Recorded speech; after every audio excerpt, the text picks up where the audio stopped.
artificial intelligence systems can increase in information, but not necessarily in wisdom, at least not biblical wisdom. And I think wisdom is the principal thing. I do not use these tools if a real person can help me, or if a real person can critically question me in my engagement with whatever it is that I am doing. It is important that we make decisions about our engagement with algorithms to make sure that we are becoming better people and that we are loving people better.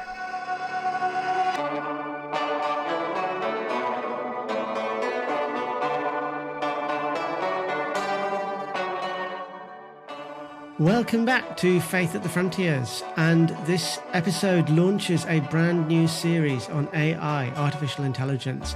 And to kick this series off, we've invited Ruth Okediji, a professor at Harvard Law School and an expert on the role of intellectual property in social and economic development.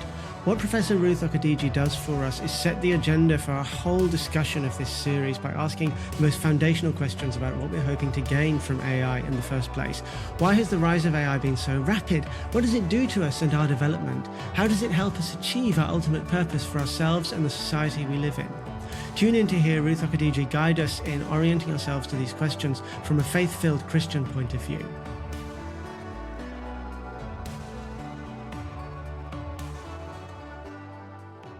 Well, it's a very great pleasure to welcome Professor Ruth Okediji of Harvard University on the show. Professor Okediji, thank you for joining us. Thank you for having me. So you're coming at this question of AI and LLMs from a very particular angle.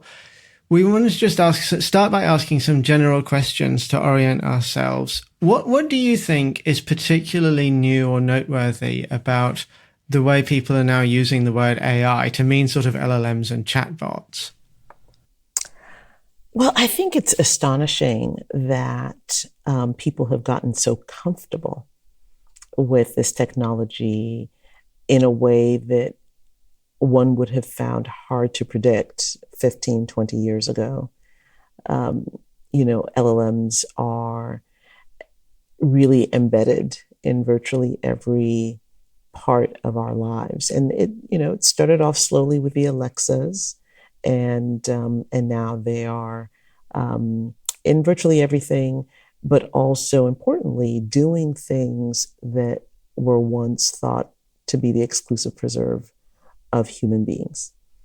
And there's some distress about this, but largely curiosity, excitement for some, distrust. But yet we are seeing, I think, an embrace that is hard to have been predictable, I think, 2 decades ago. I guess you're right. That is It's amazing how quickly so many people have started to depend on these LLMs and these chatbots in their daily routines. They ask them questions and those kinds of things. Even questions like about how they're going to direct their lives, which is, as you say, really fascinating. And I guess your point is we just couldn't have imagined that this would be the case. Maybe even 5 years ago. I don't know. Yeah. Well, we all now say algorithms the way we say peanut butter and jelly, or, it's quite fascinating to me that just the language itself is now so normalized and part of our everyday living. So very fascinating. Yeah, it's a strong level. A really strong level of trust that everyone's kind of showing in tech, right? And sort of, I see a lot of people that are sort of like, well, maybe we didn't pick up the internet fast enough, and so we learned our lesson, and this is the new thing or whatever.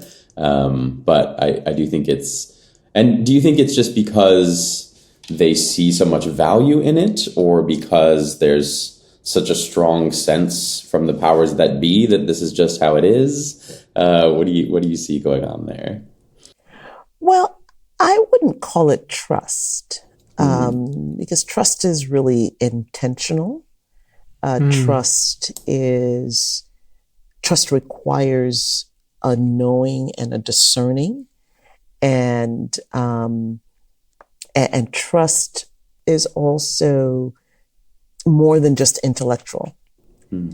There is a heart and a soulish engagement with the things and the people that we trust. So I wouldn't call it trust. I do think that acceptance is widespread, and it's partly a romance with technology.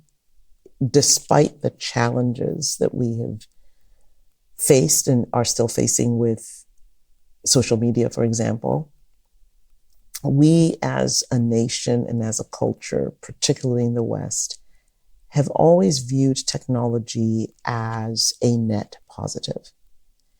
And so every new technological frontier tends to fundamentally not disrupt our sense of well-being. We may be skeptical, we may have questions and concerns, but we do have this cultural bias towards accepting technology. And I think we've seen that very much in the AI space. I guess it's the convenience factor mainly, because so much of Western life is about making our lives as easy, comfortable, and convenient as possible. And technology just massively enhances our ability to do that. That's why we love it so much. Yes, I think that if you are speaking to Christians writ large, you will find that in that population, we have a greater sense that an easy life is not what we're called to, but we have these strong cultural biases that favor innovations that advance human flourishing. And one of the challenges with technology, and algorithms fall in this category, is the average person doesn't really know the technology, the inner workings, the cost of it in terms of the toll on humanity. So imagine, had we thought more deeply, carefully about social media 15 years ago, perhaps, certainly as Christians, there are changes we may have recommended. There may be things we would have done differently, rates of adoption that we would have discouraged, all sorts of caveats that we may have put in. But knowing the technology and believing in it are not the same thing. And I think we have learned that lesson now, and will likely learn it again with algorithms. I also sometimes think, in an age of finance capitalism, it's interesting because every new technology, like a huge swath of the population also thinks, oh, maybe this will make us rich because our retirements are invested in it, all of these sorts of things. And that makes it even harder to ask, but is this genuinely for our flourishing, or what it ought it to look like, right? It's sort of just profitability is the thing that almost everybody cares about to a strange degree. Yes, and there is a sense in which we are, I think, a little bit misled with the broad brush of technology equals good. Technology can be good and often has good purposes, sometimes even good intentions. But there is no technology that doesn't evolve, and that evolution may be good or bad. In my field of intellectual property, we often start with the constitutional clause that says Congress is allowed basically to create and endorse a framework that rewards authors and inventors in the interest of the public. Right? You reward authors and inventors for what they create, for what they innovate, because we do believe that it is for the advancement of the public good. And so even within the constitutional clause that provides Congress with the authority to establish laws to incentivize innovation, it is linked to the public good. How we define the public good, when we define the public good, and the trade-offs between the technology and the public good tend to be much more complex and difficult to sort out over time. I guess people can be naive about how much technology can in fact serve the public good. Because the way you put it, I don't really see anything wrong with those intentions of Congress, right? But I guess everything hangs on whether a particular technology will actually bring about a greater good than the negative effects or something like that, right? Precisely. Well, there is no way to measure that up front. And I think it's very important that we reward authors and creators and scientists and other innovators. I think we all would agree that this is important. And certainly for me, as a matter of faith, the idea that we reward those who steward their gifts is critically important. I think that is something we ought to continue to encourage. But there is the reality that technologies are difficult to discern, and their impact on the human experience, on our communities, on children, can be difficult to predetermine. There's also the very difficult realization that what we see as the public good is often not the same thing.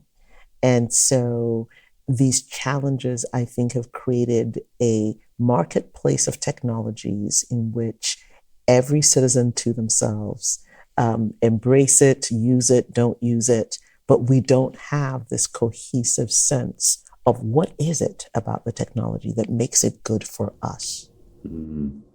I guess the question then redounds on what sort of a good are we seeking for ourselves? What constitutes something that's good for us? Is it just having the most comfortable and convenient life possible, the most money possible, or is it things that challenge me to develop my humanity, to develop virtue and good character?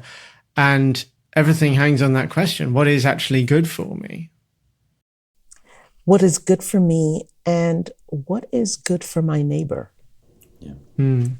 Because an adult may have the wisdom and the self-control to use social media with wisdom. A child may not. Or someone who's unemployed, who is looking for ways to engage, may not. I mean, there are conditions and circumstances that make people more vulnerable than you or I may be in any moment in time. And so it's not just what is good for me, but what is good for my neighbor. And we all remember, I think, the important lesson that Jesus taught the disciples when they asked, well, who is my neighbor? And your neighbor is not just your family, not just the person who is next to you, but your fellow human being, the person that you will meet on the street, on the bus, in the highways and in the byways. That we ought to have this concern for one another in a way that allows us to make decisions that, even if may cost me something, will be good overall for the community and the society in which I live and serve. Yeah, I think that is it's so interesting. And, I think as someone who's not in the field of law at all, I always just sort of assume that those discussions are something like, we need to reward people financially for doing things, but we don't think about how they are rewarded in many other ways by doing something for the common or public good. And also, the public good is basically usually reduced to, if it's good for the economy, then we run with it. But what, I'm always curious, like, is there actually a framework for thinking about, at a broader sense here? Or is it usually kind of reduced to because our politics is usually reduced to that as well. And seems to be sort of that legally, that's broadly how we function these days. Yes. And again, I come to this really from the perspective of someone who is a Jesus follower, a Bible believer. And so for me, I'm looking at my society, I'm looking at the world around me through the eyes of what it means to lay down my life. What does it mean to love my neighbor and to serve one another? And so I think that we have to belong to communities with shared values and communities that have a common purpose to really define the public good in ways that are distinct from just the generation of financial capital or the advancement of careers or other external but short-lived conveniences. And so I think what we're going to find is that generally speaking, the public good will look different within communities as they identify shared values and core commitments to help advance human flourishing. And then what you hope is that the model of human flourishing in one community will influence other communities. And that in so doing, we can see this multiplication of flourishing, this multiplication of loving one another, serving one another, thinking of what is best for the other person, and thinking about what kinds of institutions then could we adopt that would take those values in their design and then serve the population at large. Yeah, this is a very compelling approach that I'm seeing. It's a very sort of holistic approach that's thinking about what brings about the broader questions of human flourishing. And I like also that you're drawing on these kind of wisdom from previous experience with other technologies, which teaches us that we don't always know in advance what's good and what's bad about it or what good and bad effects it will have. But that said, what sort of concrete or practical approaches would you recommend for people trying to wrestle with AI right now? Like, should I go AI sober, as one person said? Should I just not use any AI for any reason whatsoever? Or if you don't think that, then what's a wise way of starting to take an attitude towards AI? So I think that it would not be, first, I think AI sober is an interesting point. And interesting metaphor, huh? Well, it's an interesting metaphor, but also one that I think speaks to the fact that we have a choice and we choose to be sober. We choose to be sober-minded, right? And the challenge with that is that sometimes the choice is not ours. Mm-hmm. And certainly with these LLMs, the choice is often not ours. And to me, at least one practical starting point is the possibility that as communities, as citizens, as people, we can advocate for systems that give people the choice as to when they will be governed, when they will be limited by an algorithm or not. I had a really frustrating experience overseas last week. My credit card was not working for unknown reasons. It was really important that I be able to complete this transaction on the airline. And so I wanted to come back home, surprisingly. And I called the credit card number and said, I want to speak to an agent. And I needed to speak to an agent live because none of the options the algorithm was giving me were really applicable to my situation. I was overseas. It was a foreign currency. No one could really understand. We had language issues. Long story short, the algorithm had a limited set of options. And even though I kept asking for human assistance, it could not patch me through to a human being. Oh, gosh. And it was both an expensive call financially because I had to be on the line overseas for a long period of time, but it was also expensive emotionally and psychologically. I needed to get back home. I wanted to get back home. I needed to change my ticket, and there was no way to speak to a human being. This was really frustrating, and ended up having to call multiple other people and have someone else use their card to help me out. It was very frustrating. Oh, man. But there was no choice. Yeah. And so for me, the opportunity to choose AI sober is actually a precursor to AI sober. I think what many of us don't realize is that that choice in many ways is getting harder and harder to actually exercise.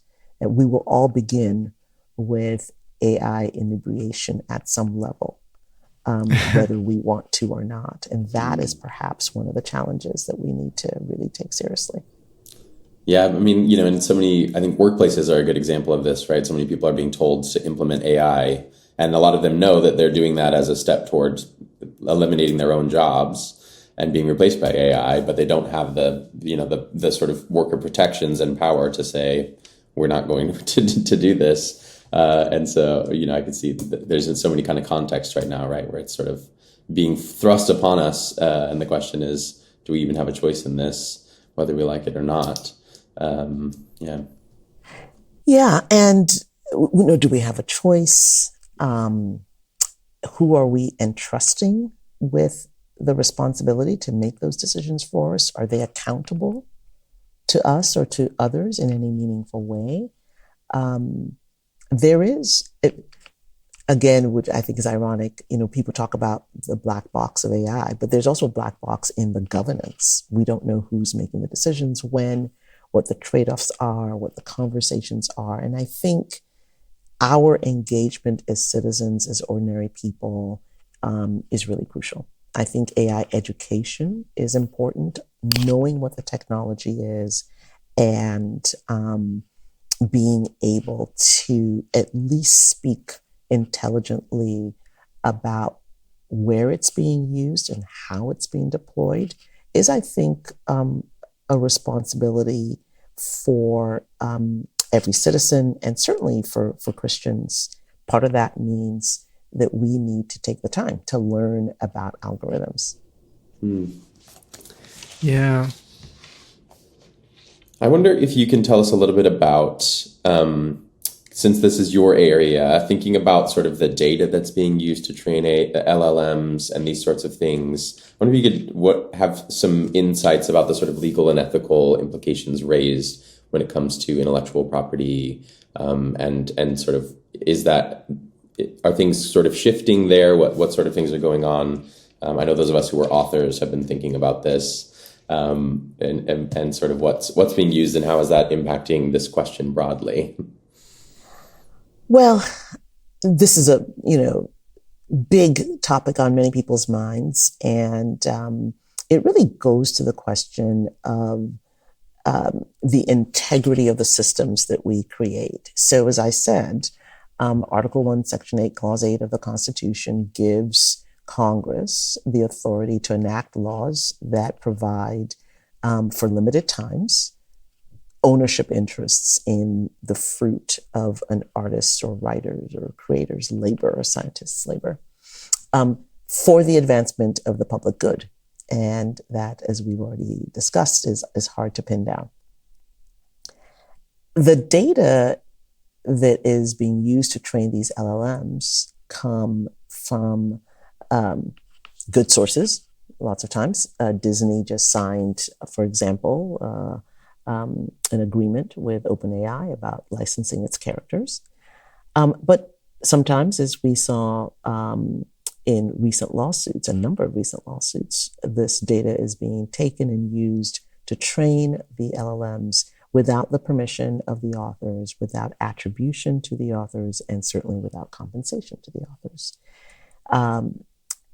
Now, if you were to simply say, well, the development of technology is good, and therefore, whatever it takes to develop this technology is good because it will produce something that is good for all of us, then you might say, well, okay, then authors should not be rewarded or notified. Authors should not get to veto whether or not the data gets to be used in this way. And there are some doctrines in intellectual property, fair use being the notable one, that is squarely at issue with regards to this question of, can tech companies simply take your books, your novels, your music, your characters, and use them to train these AIs under fair use? And as you might imagine, there's a heated debate ongoing now in various lawsuits about this. There is also then the question, what if I don't want my work to be used? Do I get the right to opt out? And opting out, as you might imagine, can be very inconvenient for LLM training, because what you want is the most robust AI system, and the more data you give it, the more robust it will be. Right? Yeah. So there is this trade-off. So the conversations that we have not had in prior technological moments, we are going to be forced to have in this moment. The courts will play a role, the government will play a role, but each of us should be thinking about the kind of world that we want to encourage and the kind of behavior that we think will get us to that place. There are some legal and commercially viable models of licensing that are coming out, agreements that are being forged between authors and creators and publishers and big tech. So there is movement on the legal front on this. But I think there's also no question that there will be many authors and many individuals whose works will be used without permission, without attribution, and without compensation.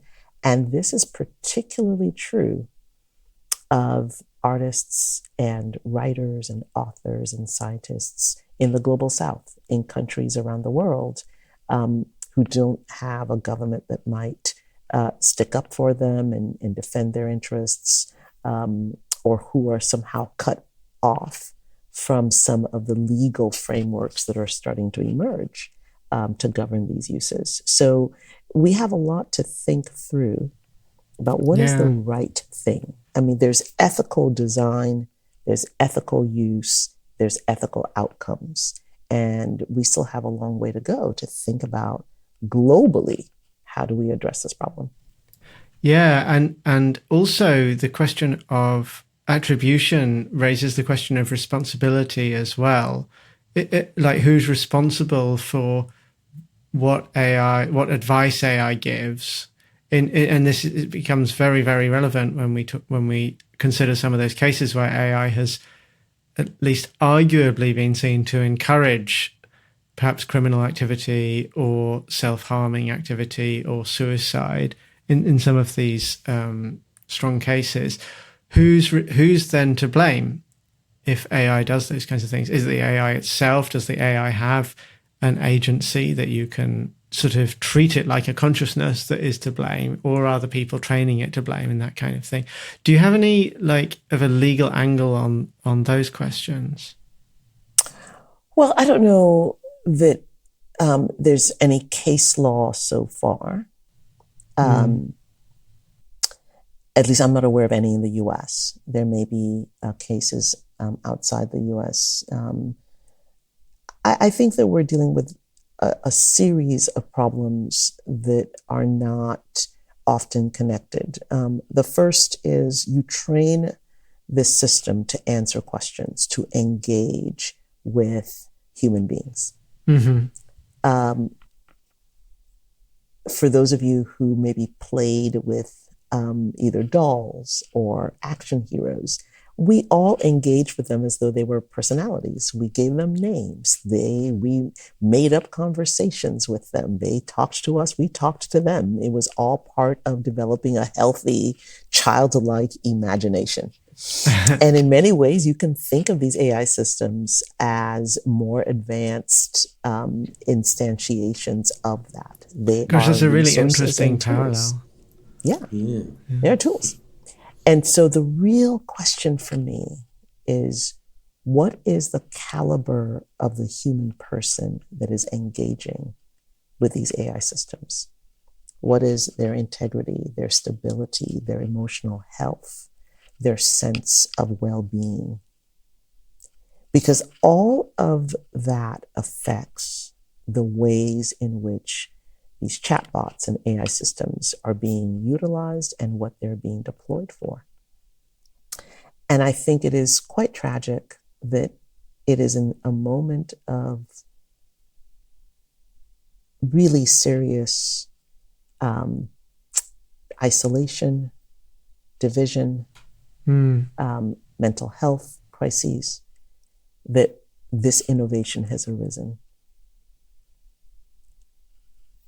It challenges us to think about our social health as a necessary prerequisite to productive and at least potentially more safe engagement with artificial intelligence.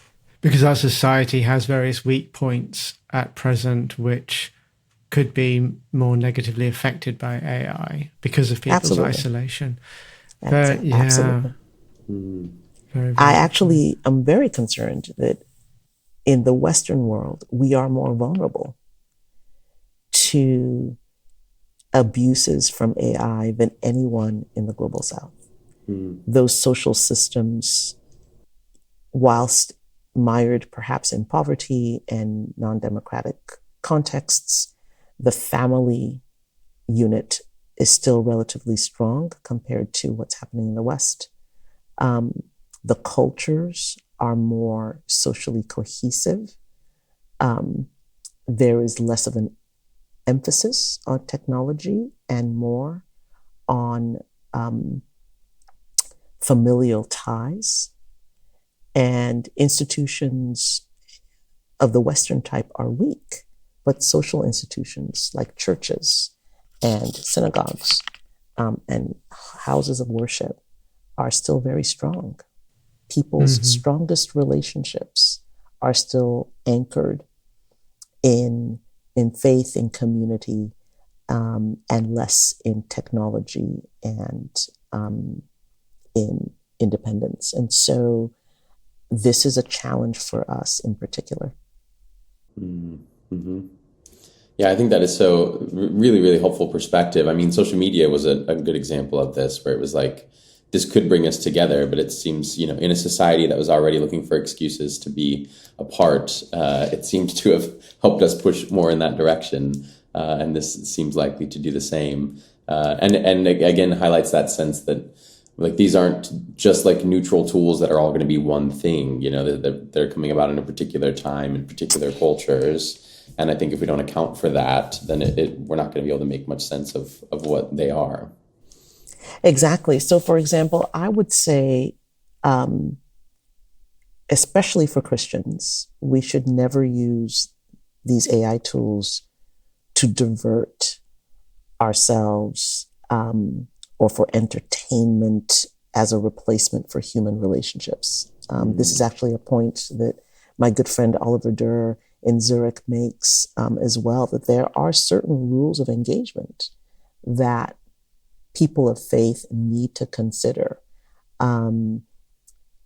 because there is evidence already that excessive reliance and excessive use of these tools degrade our humanity and degrade our relationships and really degrade our ability to enjoy life. And that's, at the minimum, human flourishing demands a capacity to enjoy the life that we've been given.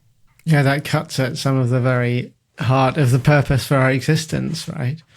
And yeah, so that's a very solid, concrete point that you're making right there. Like anytime AI actually detracts from our ability to form relationships with other human beings or connections with other human beings, then that is something to resist, to avoid. That's a sort of clear line in the sand there. Absolutely. And frankly, you used AI sober earlier. My framing is more to think about the way the body reacts whenever a foreign, item is circulating in your system. Doctors will say, you've got a high blood count. There must be an infection of some sort. Because the body recognizes that there's something that is in it that is inappropriate, that is not there. It's making you less healthy. And so the doctors have treatment for that. I think that we need to think of AI in that vein. I think we need to think of it and use it in high alert mode, aware that it is not Barnabas or Austin. The danger that we've been seeing, sadly already, is that it becomes the norm. We become so comfortable with it and familiar with it, and we begin to treat it. Alexa is a person, not a thing. And we begin to treat it as though it could replace our human relationships, as though it offered the same value or the same gifts that human relationships offer us. And once we are not in high alert mode, we will default to not just accepting the presence of algorithms in our everyday life, but accepting the very seductive power of replacing our human relationships and human values with them. And I guess part of the problem with that is not just that it disconnects us from other human beings, which is bad enough, but it's also, it deceives us. We can almost become self-deceived. We give ourselves the illusion that we're having relationships with human beings when it's actually just algorithms. That's right. Yeah. And do you have a sense, thinking about, one way forward for this, because one of the problems I think with this framework is to say, we need to have the discipline to engage in those ways. And some of us maybe do, but obviously, as you've said, many populations, young people especially, are not necessarily going to. And so the question of regulation, right? Are there sort of ways that we can shape these? You could imagine, say, under 16s, if they're going to engage with chatbots, there are specific ones that are designed specifically for, young people or whatever.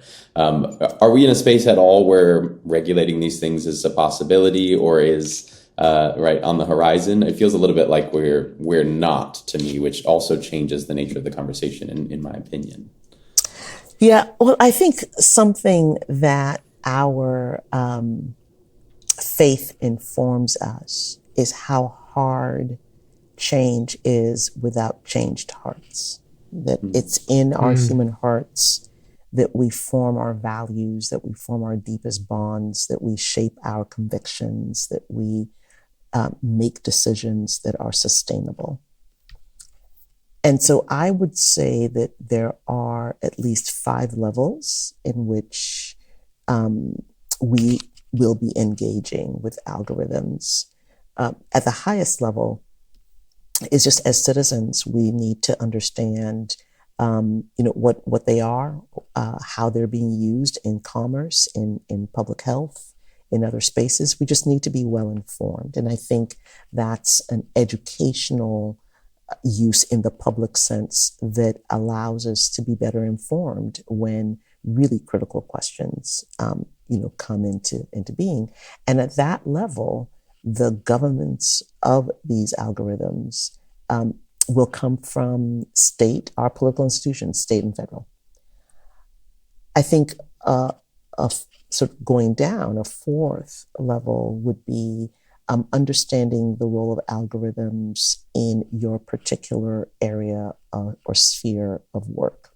For me, I'm thinking about what should LLMs be doing for lawyers?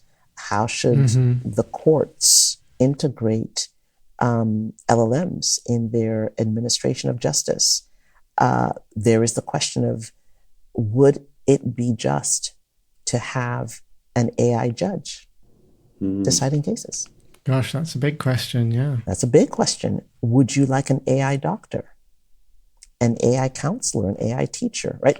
So in each of our spheres of influence and our sectors in which we all work, we all need to understand what are the big questions about the use of AI, and to be engaged in helping to think and to shape what you might call a disciplinary approach, a sectoral approach to the regulation of AI.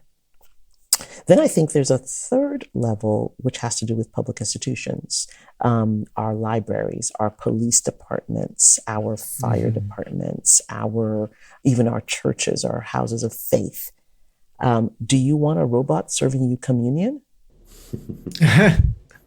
Would you like every sermon that you hear to be generated by ChatGPT? Oh, that's I imagine that's already happening to a significant degree. So within churches and faith communities, we must have these conversations. Are we simply mechanically, transactionally engaging in communion or in baptism or any of the sacraments? Or is there something spiritual that involves the heart and soul that is happening as we worship together and as we break bread together? Then I think at the second level, we have to think about our broader families. How are we within the private spheres of our homes integrating AI into our lives? Some people will remember that Alexa, there were lots of, incidences with Alexa picking up information and repeating things that should not be repeated outside the home. And parents and families were realizing, oh my goodness, we have a device that knows what we're doing, that is, assembling data about us. And all of a sudden, that education, that knowledge began to help families think about how should we allow these technologies in our homes. When I was a little girl, my mom was a strict mom when it came to TV. And we were not allowed to watch TV Monday through Friday. And then when we were allowed to watch TV, we were limited to, I'm going to date myself now, The Waltons and Incredible Hulk. For those of you who love Marvel, Incredible Hulk was one of my favorite. And so I could watch Incredible Hulk, I could watch Captain America, and I could watch The Waltons. My parents were very strict. And so parents are often overrun by their children because the young people really get this technology early. Their psychological and physiological systems get wired with them. And so parents often are learning from the children, not vice versa. But this is a wake-up call to parents. Parents, you have to learn the technology because you have to govern your home. You have to understand it well enough to know what to allow and what to forbid. Precisely. Yeah. And then the first level is, of course, individually. I think it's important to use these tools and to have your own guidelines for how you use them. For example, I do not use these tools if a real person can help me, or if a real person can critically question me in my engagement with whatever it is that I am doing. I'm not going to use these tools if I can learn something for myself. Not just information, like algorithms are good for information, but if I could learn concentration, can I learn creativity? Can I learn perseverance? If there are character building, integrity, affirming ways in which I could learn something, I'm not going to delegate that task to an artificial intelligence system, right? So each of us needs to come up with a code of conduct for ourselves. And I think our self-governance, and then our governance within our families, our governance within our churches and synagogues and local institutions, our governance in our respective disciplines and sectors, and then, of course, the federal government's role in creating a framework to think about how we encourage innovation without discouraging the beauty of being human in all of our weaknesses and challenges. Wow, that's a wonderful, very comprehensive schema there to look at these 5 different levels, all the way from me as an individual up to the national government. That's really, really helpful. I think it's important to encourage caution in the outputs that you get from these algorithms. You should always double check the outputs, both for their veracity, but also for their appropriateness for the moment. Artificial intelligence systems can increase in information, but not necessarily in wisdom, at least not biblical wisdom. And I think wisdom is the principal thing. And so if we are a people set on the pursuit of godly wisdom, and if we are committed to serve one another and to lay down our lives for one another, it is important that we make decisions about our engagement with algorithms to make sure that we are becoming better people and that we are loving people better. And I think that if that's the foundation, it helps our family decisions, our decisions at the local level, and it helps us think more critically about how we become voices of influence in our places of work as these decisions are being made, and how we become better citizens as we make our voices heard when the government is choosing and deliberating about what to do. I think it's important to remember that we're known by our love, and not just love in words, but love in deed. And that means that our accountability is always going to come back to matters of wisdom and discernment, and we can't delegate that to any machine. Thank you so much. Yeah, thank you. That's great. Sharing your insights with us on this show. Really appreciate it, Professor Okediji. Thank you for having me. This was fun. It was a pleasure to meet you both.